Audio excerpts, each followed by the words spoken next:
Oke, welcome to Total Politik di hari yang sangat berbahagia ini dan terutama bagi negara tetangga kita yang baru saja memiliki seorang Perdana Menteri yang baru, negeri jiran Malaysia, negeri Petronas.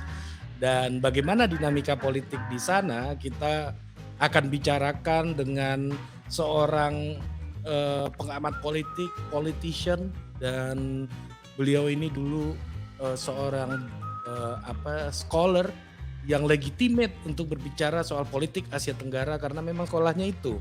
Kalau sekolahnya soal, eee, politik, Asia Pasifik atau Afrika mungkin kita nanti aja gitu. Kalau Afrika ngomongin virus Ebola nanti saya carikan ahlinya juga gitu. Oke, dan mari kita sambut the one and only Anto Malarangeng. Apa kabar? Assalamualaikum. Waalaikumsalam, Om Anto.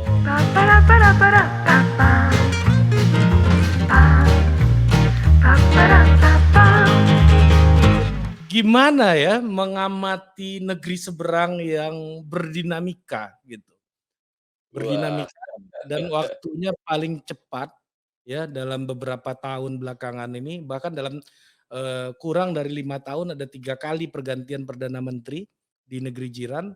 Nah ini, gejala apa nih Om Anto, menurut Om Anto? jadi memang gonjang-ganjing politik di Malaysia ini lagi luar biasanya, lagi di puncak-puncaknya karena memang Malaysia sekarang memasuki periode reformasi tahap awal, di mana fragmentasi partai begitu besar dan kemudian belum ada satu partai yang mendominasi atau satu koalisi partai yang bisa mendominasi secara stabil. Nah, itu persoalannya dengan Malaysia. 3 tahun, bukan 5 tahun, 3 tahun, 3 perdana menteri. Betul. Jadi memang kita juga pernah dulu sebenarnya begitu, zaman, demokrasi, Orde Lama, jadi di mana sistem parlementer berlaku dan, maka jatuh bangun pemerintahan hampir setiap tahun. Nah, ini juga begitu, kita ingat sejak pada waktu pemilu 2018, pemilu terakhir di Malaysia, dominasi UMNO, Partai UMNO dan Koalisi Barisan Nasionalnya itu runtuh untuk pertama kali setelah berkuasa sekitar 61 tahun. Maka, eee, dengan runtuhnya, UMNO dimasuki babak reformasi di Malaysia dan menghasilkan partai-partai yang ya terfragmentasi, nggak ada satu partai pun yang dapat 20% atau lebih dari 20%. Sehingga, akibatnya dalam membuat koalisi, pemerintahan itu koalisi yang terbentuk yang sangat tipis sekali. Misalnya, eee, koalisi yang sekarang berlaku ini yang menang yang Perikatan Nasional yang sekarang berkuasa hanya didukung oleh 115 dari 222 kursi parlemen atau anggota parlemen di Malaysia. 115 Threshold-nya jadi 114 kan threshold-nya ya? jadi threshold-nya 102, harus paling tidak 112. Ya 112 ya, betul betul Nah, betul. ini 115, jadi unggul 3 aja dominan. Itu pun kalau sebagian anggota parlemen Malaysia menarik dukungan, Udah maka bubar. bubar lagi. Inilah yang terjadi dengan Perdana Menteri Muhyiddin Yassin. Perdana Menteri Muhyiddin Yassin juga, apa namanya, mayoritasnya cuma sampai 115, 114, sehingga ketika waktu itu ada 11 eee, anggota parlemen dari UMNO yang mendukung Pak Muhyiddin Yassin tadinya, 11 orang menarik dukungan, maka dukungannya tinggal loh 104. 104 berarti kurang dari setengah. Nah, dalam sistem parlementer model Westminster yang dianut di Malaysia, tidak mungkin ada pemerintahan minoritas bisa bertahan. Karena itu dia pilihannya adalah muncul suatu koalisi pemerintahan yang baru atau pemilu baru. Tapi mereka belum mau pemilu baru. Sebenarnya pemilu baru itu kan masih tahun 2023 di Malaysia. Betul, betul. Tetapi bisa dipercepat kalau diputuskan dipercepat. Karena misalnya tidak ada satu koalisi pun bisa membentuk pemerintahan, maka terjadi deadlock. Daripada deadlock, ya bikin pemilu baru lagi. Kita tanya rakyat, kira-kira begitu. Tanya rakyat maunya yang didukung siapa. Lalu kemudian hasil pemilu itu yang kemudian membentuk pemerintahan baru. Tapi kemarin tanpa ada pemilu baru, terpilihlah Pak Ismail Sabri Yaakob sebagai Perdana Menteri baru, masih dalam koalisi Yang sama. Perikatan Nasional itu. Sebelumnya kan setelah 2018 yang muncul UMNO runtuh, muncul koalisi Pakatan Harapan yang dipimpin oleh mantan Mahathir. mantan Perdana Menteri Malaysia juga Pak Mahathir Mohamad. Tapi dalam koalisi baru dan partainya pun waktu itu sudah baru juga, Partai Bersatu namanya. Bersatu. Belakangan koalisi ini juga runtuh karena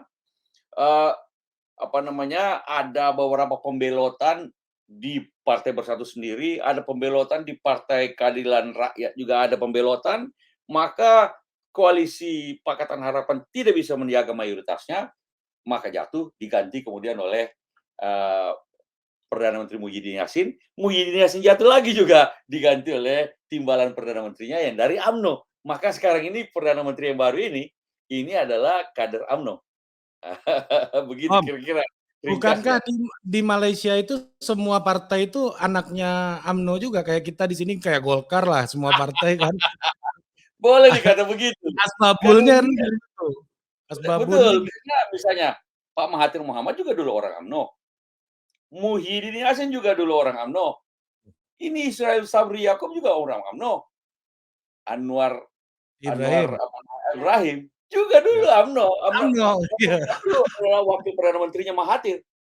Wah, Jadi ini UMNO semua, tapi kemudian setelah dalam reformasi Malaysia, kader-kader UMNO ini pada keluar dari UMNO dan kemudian membentuk partainya masing-masing.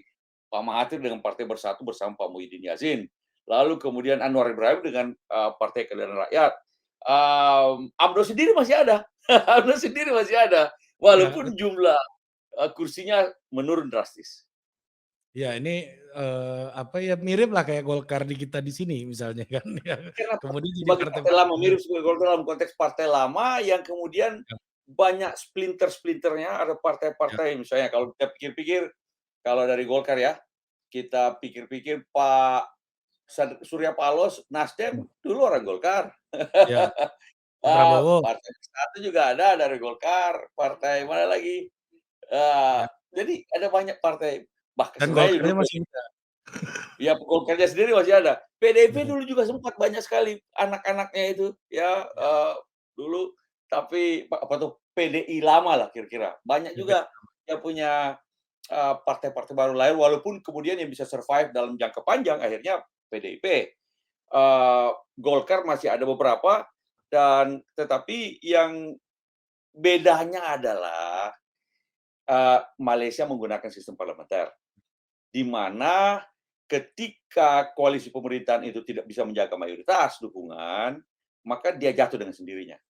Kalau dalam sistem presidensial, walaupun pemerintahan itu hanya didukung oleh minoritas jumlah dukungan di parlemen, dia tidak otomatis jatuh. Susah saja memerintah, tapi masa jabatannya tetap kecuali ada impeachment. betul, betul.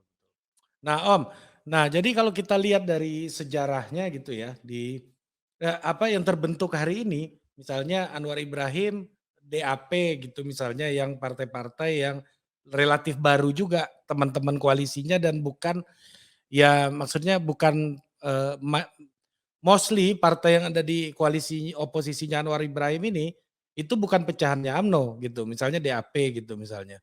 Ya, Nah, itu di partai di lama. di koalisinya, pemerintah, itu partai basisnya etnik gitu yang pecahan UMNO ini mostly dan juga yang bercorak Islam kayak, PAS gitu misalnya kan. Nah itu bergabung ke situ.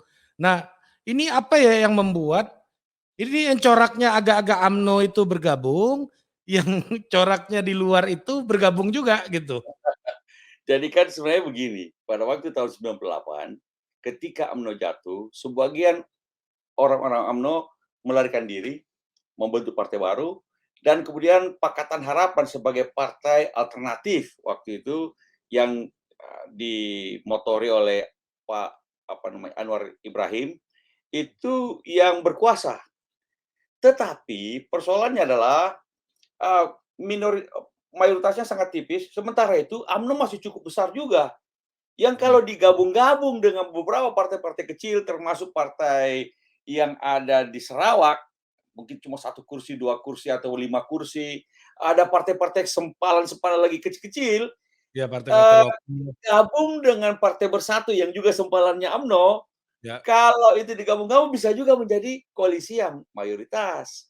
Ini yang sebenarnya terjadi. Tadinya tidak ada yang mau bergabung dengan UMNO, sehingga UMNO menjadi oposisi. Mhm.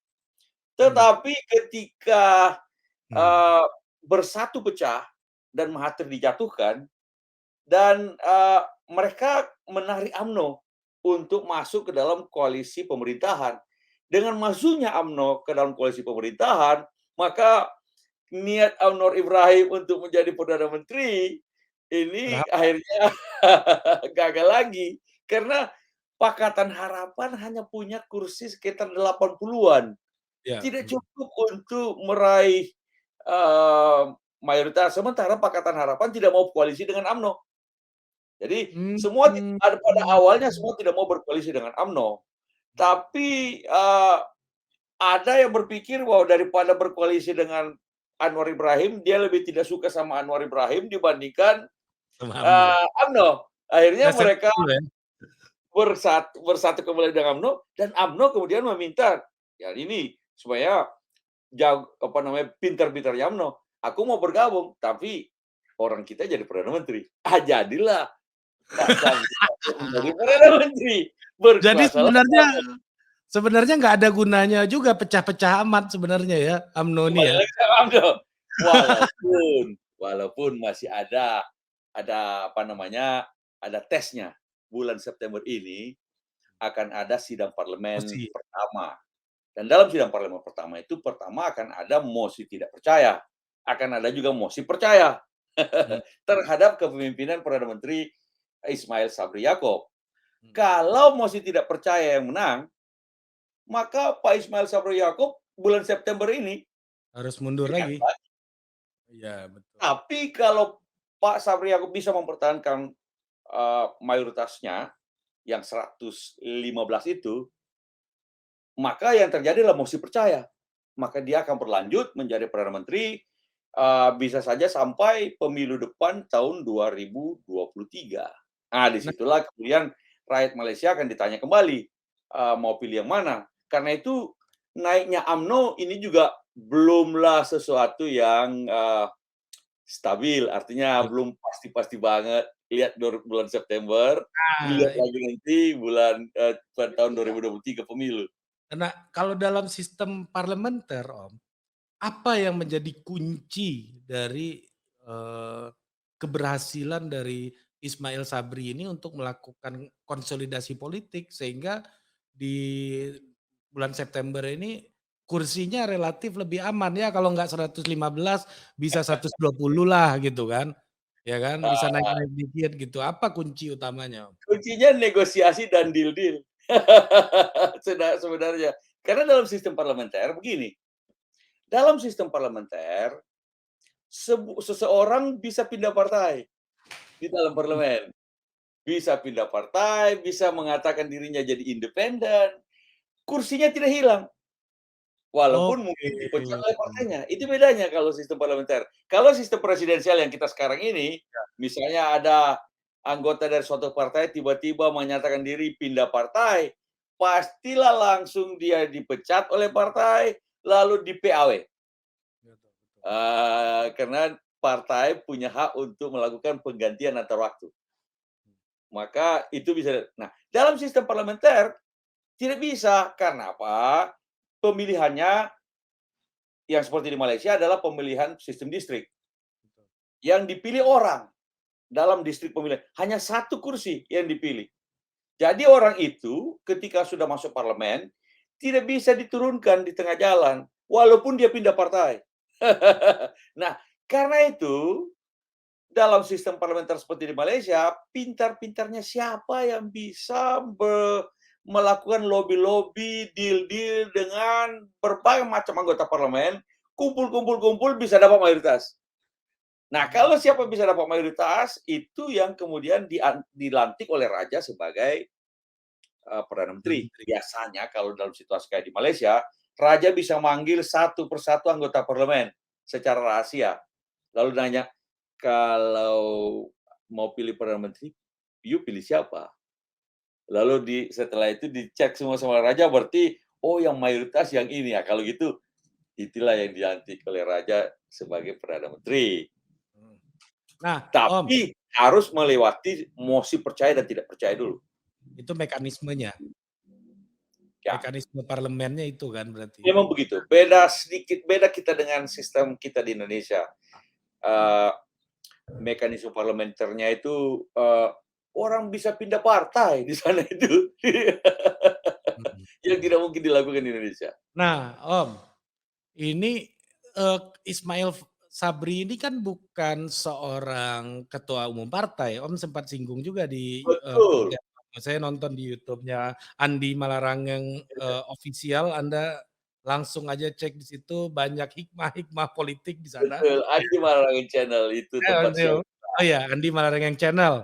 Nanti munculin ya editor di sini ya, namanya ya. Jadi Nah memang betul, Pak nah, Ismail Sabri ini bukanlah ketua atau presiden dari UMNO. Presiden UMNO sendiri adalah Ahmad Zahid Hamidi. ya, Ini orang turunan Kulon Progo. Yang reok nih ya, ketua UMNO reok ini sekarang ya, ini. Ketua reok UMNO sekarang ini. Nah, reok ini eee, tetangganya Pak betul. SBY ini. Dan dia juga orang Ponorogo dan Kulon Progo. Nah, tapi dia ada masalah hukum sekarang ini, sehingga kebetulan juga yang jadi timbalan Perdana Menteri itu adalah Pak Ismail Sabri. Jadi ketika Muhyiddin Yassin yang jadi Perdana Menteri jatuh, nah Pak Ismail Sabri sebagai timbalan Perdana Menteri punya kesempatan luas untuk apa namanya, mencari lobby-lobby dan mencari mendapatkan Manuver. dukungan. Dapatlah dukungan kira-kira 115 itu. Walaupun sebenarnya yang lain juga bisa cari dukungan. Seperti misalnya Pak Anwar Ibrahim pasti juga melakukan lobby-lobby.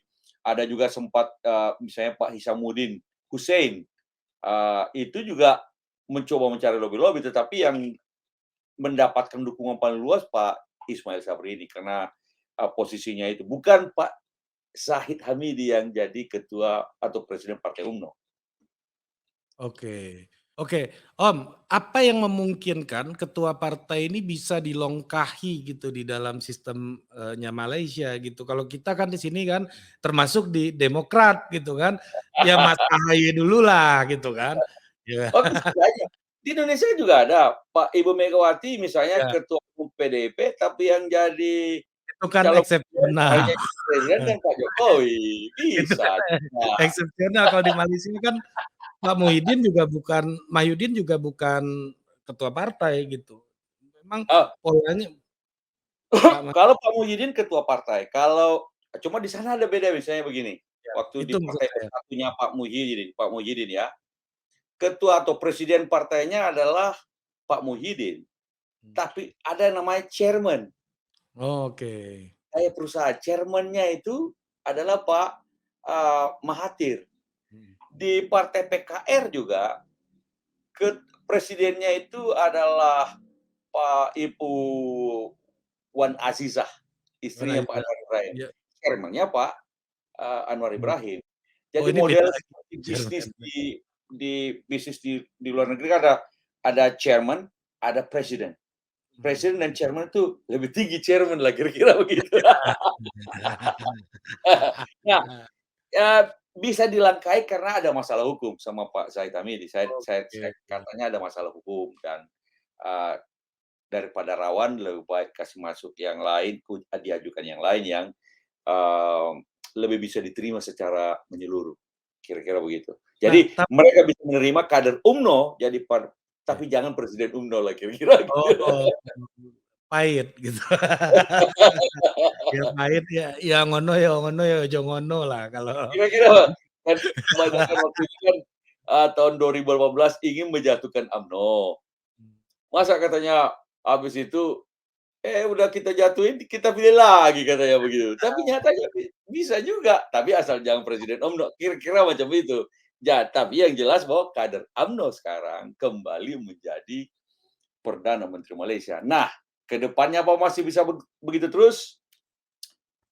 Tentu saja kita lihat bulan September, kita lihat juga pada pemilu 2023 nantinya. Apakah, eee, publik Malaysia, pemilih Malaysia justru mau memberikan, dukungannya secara lebih luas lagi kepada pihak oposisi. Dalam hal ini, eee, Pakatan Harapan. Oleh karena jatuhnya Pak Muhyiddin ini juga karena dianggap kebijakan negara, kebijakan pemerintah dalam konteks menangani pandemi, itu dianggap gagal dan rasanya apakah mmm, Pak Ismail Sabri, Perdana Menteri yang baru ini juga bisa lebih baik prestasinya dalam konteks menangani pandemi, dalam situasi mayoritasnya yang sangat tipis itu, ini juga kita belum tahu. ya masih Rasanya berat masih juga, rasanya berat. fragile ya. Rasanya berat. Tetapi kita lihatlah, artinya politik Malaysia untuk ke depan rasanya belum bisa stabil betul, dan karena itu pemerintahan bisa jatuh bangun kapan saja. Bulan September bisa jatuh. Dan itu kan memang akhirnya pada kekuatan lobi ini ya yang menjadi Ya, faktor penentu ya berarti ya, Om, ya? betul. Nah, ada juga satu hal, kenapa gonjang-ganjing politik Malaysia itu bisa berjalan tapi tanpa harus memecah-becah, langsung pada grassroots masyarakat. Karena ada raja. Jadi Oh, jangan lupa di Malaysia sistemnya kerajaan. betul. Rajanya tidak berubah, rajanya tetap dihormati. Partai-partainya yang saling kasak kusuk, pemerintahan bisa jatuh bangun, tetapi raja Malaysia tetap. Sama juga di Thailand tadinya. Raja pemerintahan bisa ganti-ganti, tapi ada raja yang stabil dalam arti, eee eee, dihormati rakyatnya. Karena itu pada sisi masyarakat, tidak terlalu banyak gonjang-ganjing pada level masyarakat, yang ada adalah level di parlemen dan pemerintahan. Nah, berbeda di Indonesia. Di Indonesia presiden adalah sekaligus kepala negara dan kepala pemerintahan. Ya, Jatuh bangunnya pemerintahan membuat jatuh bangun kepala negara dan kepala pemerintahan. Dan betul. karena itu sangat rawan, kalau terjadi hal semacam ini. Karena faktor pengikat kita tidak ada raja di Indonesia. Kita Betul, semua adalah Republikan. ya, Bedanya apa, di situ kira-kira. ya kita adalah warga semuanya kan. Semua kita Nah warga yang sama. nah, kalau kita lihat track record-nya Om, Ismail Sabri ini kan juga orang yang bisa dianggap, cukup kontroversial, ya. Ini dia tipikalnya kan agak-agak kayak Duterte di Philippines atau Donald Trump lah to some extent di Amerika gitu ya. Yang punya soundbite yang cukup bikin orang agak, kaget-kaget juga. Misalnya dia bilang soal Plaza Loya ya, apa namanya, yang glodoknya Amerika itu, glodoknya Malaysia itu, "Ya kita bangun yang nomor 2 isinya tapi pedagang handphone pribumi semua," katanya. Jadi dia bikin analis-analis ekonomi sakit kepala juga, gimana faktor etnis ini lu beda-bedain dalam market mechanism, ini nggak baik untuk ekonomi gitu misalnya. Terus soal ya memboikot memboikot produk-produk pengusaha keturunan Chinese gitu ya, yang waktu pemerintah Malaysia keluarkan subsidi soal, subsidi, untuk, pengusaha-pengusaha, tapi, harga-harga nggak turun gitu, dari pengusaha-pengusaha keturunan Tionghoa ini yang dia framing gitu. Nah gimana menurut Om Manto dengan sosoknya yang seperti itu? Memang ada kecenderungan dalam ketika kompetisi politik menjadi sangat ketat, muncul pemimpin-pemimpin yang berusaha memperlihatkan populisme. dalam konteks Melayu itu berarti populisme terhadap konstituennya masing-masing. Yang Chinese akan sangat populis terhadap Chinese, yang Melayu akan berusaha tampak populis terhadap komunitas Melayu. Dan UMNO ingin melakukan re-establishing dirinya sebagai partainya tempat berhimpun orang-orang Melayu. Itulah dulu yang membuat dia sangat kuat sekali karena orang Melayu semua berhimpun di UMNO, walaupun kemudian ada PAS tapi juga kecil. Dan tiba-tiba sekarang ada PKR yang dipimpin oleh Pak Mahathir yang walaupun dia punya platformnya yang lebih pluralisme, tetapi basisnya juga ada basis Melayunya. Bersatu apalagi partainya Pak Mahathir juga otomatis langsung Partai Pribumi Bersatu. Judul nama partainya Ya, Pak Muhyiddin Yassin itu ya. Partai Pribumi Bersatu. Dan ini kan terminologi yang populis untuk konstituen. Tetapi memang di Malaysia namanya politik perkauman. Politik perkauman ini sangat mendominasi politik Malaysia karena perimbangan etnisitas yang cukup berimbang antara misalnya Melayu, Chinese, India, turunan India, dan sebagainya. Nah, di Indonesia kita tidak ada juga ya politisi macam begitu, tetapi kita sedang dalam reformasi ini berusaha untuk lebih menghindari barangkali politik-politik populisme, tapi tentu saja ada yang menggunakannya dan di Indonesia lebih banyak pada agama, ada lagi yang menggunakan agama sebagai bagian dari populisme. Nah, Pak Ismail Sabri tentu saja ingin mendapatkan basis dukungan yang luas di kalangan pribumi, paling tidak yang untuk mereestablish lagi UMNO sebagai partainya kaum pribumi. Uh, Itulah sebabnya misalnya kita lihat DAP sebagai partai orang Tionghoa di Malaysia itu tidak bergabung sama pemerintahan. Ya, betul. Dia bergabung di Pakatan Harapan. Ya, dengan Pak Anwar kan berarti kan? Dengan Pak Anwar, karena Pak Anwar Ya. memberikan platform yang lebih pluralis. Nah, ini juga oh, apa namanya, it's truly Asia, right? Really Asia, betul. Di sana perkaumannya agak lumayan pluralistik di sana. Nah, ini kita bicara Anwar Ibrahim ini, Om Anto. Ini beliau ini kayaknya sejak saya kecil, ini udah jadi tokoh politik Malaysia terus nih kan, dari dulu. Betul, saya Sejak saya masih kecil loh. mahasiswa juga.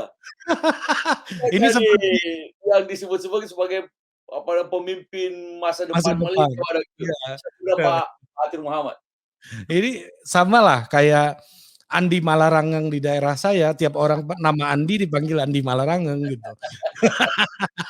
Nah, eee, ini kan beliau menjadi ikon dari kelompok yang lebih inklusif, yang lebih pluralis di dalam politik Malaysia, yang mana beliaunya juga tadinya juga berada di dalam suasana yang sangat perkauman tadi gitu, dalam, kultur politik yang sangat perkauman tadi. Nah, gimana nih transformasinya menurut Om Anto dan sekarang ternyata pindah platform juga nggak berhasil juga gitu sampai perdana menteri gitu ya.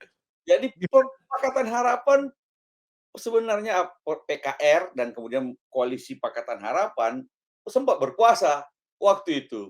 Cuma Ya, waktu itu Anwar Ibrahim masih di penjara jadi tidak bisa jadi perdana menteri. Maka yang dipilih adalah Pak Mahathir Mohamad.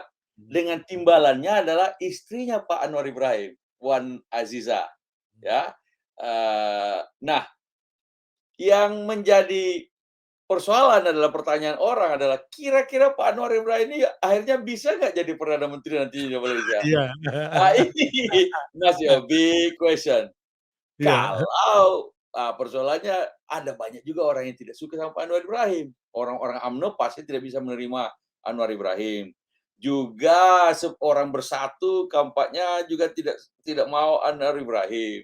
Dia bisa menerima istrinya barangkali, tapi Pak Anwar Ibrahimnya dia tidak terima misalnya. Nah, tergantung kira-kira nanti pemilu baru 2023. Kalau pemilu baru 2023 atau bulan September ini kalau ada kejutan-kejutan bisa membuat deal menjatuhkan Pak Ismail Sabri dan mengangkat Anwar Ibrahim sebagai Perdana Menteri, mungkin saja, tidak ada sesuatu yang tidak mungkin, tapi kecil kemungkinan. Lebih Ya. besar kemungkinannya kalau pemilu baru 2023 dan PKR dan Pakatan Harapan bisa menang besar. Ah, baru kemungkinan, Pak Anwar Ibrahim bisa jadi Perdana Menteri. Jadi melihat situasi Malaysia hari ini Om, kira-kira untuk Indonesia apa hikmah yang bisa kita petik dari situasi Malaysia hari ini kira-kira? Pertama, yang bisa kita petik adalah sudah benar pilihan kita sistem presidensial. Benar kata Bung Hatta Kalau lebih kita stabil dulu katanya. sudah benar pilihan kita itu. Jadi ketika kita kembali ke Undang-Undang Dasar 45 dan kemudian masuk kembali kepada sistem presidensial, itu lebih menjanjikan untuk stabilitas politik Indonesia. Tetapi kita juga mesti belajar tentang, bagaimana, apa namanya, mem me me tetap menjaga, apa yang namanya, semangat reformasi itu.